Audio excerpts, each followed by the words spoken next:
ఇచ్చారా ఎవరైనా కొట్టినరా? Osmania university arts కళాశాలలో కాంటాక్ట్ అసిస్టెంట్ ప్రొఫెసర్ల ఆధ్వర్యంలో ప్రొఫెసర్ కోదండరాంకు సన్మాన సభను నిర్వహించారు. రాష్ట్ర వ్యాప్తంగా వివిధ వర్సిటీలలో పనిచేస్తున్న కాంటాక్ట్ అసిస్టెంట్ ప్రొఫెసర్లను వెంటనే రెగ్యులరైజ్ చేయాలని, ఈ దిశగా ప్రభుత్వం వెంటనే చర్యలు చేపట్టాలని కాంటాక్ట్ అసిస్టెంట్ ప్రొఫెసర్లు ప్రభుత్వానికి విజ్ఞప్తి చేశారు. ఈ సందర్భంగా ఎమ్మెల్సీ ప్రొఫెసర్ కోదండరాం మాట్లాడుతూ కాంటాక్ట్ అసిస్టెంట్ ప్రొఫెసర్ల న్యాయమైన డిమాండ్లను ప్రభుత్వం దృష్టికి తీసుకువెళ్లి వాటిని నెరవేర్చే దిశగా కృషి చేస్తానని హామీ ఇచ్చారు. అధ్యాపకుల యొక్క సమస్యలకు ఒక పరిష్కారం వెతకవలసిన అవసరం, అది నైతికంగా సమర్థనీయం కాదు.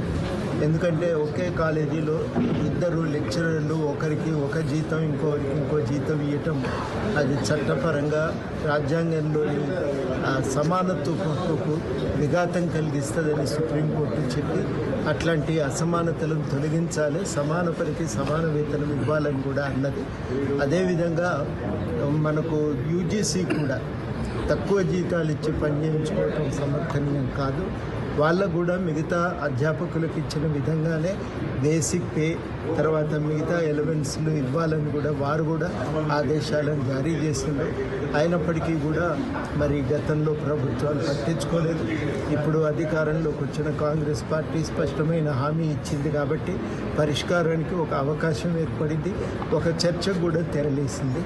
ఈ సందర్భంగా అందరం కూడా పూనుకొని ఈ సమస్య పరిష్కారానికి ప్రయత్నం చేయాలని కూడా ఇవాళ ఒక నిర్ణయం, ఈ చర్చ సందర్భంగా ఒక అభిప్రాయం కూడా ఇక్కడ బలంగా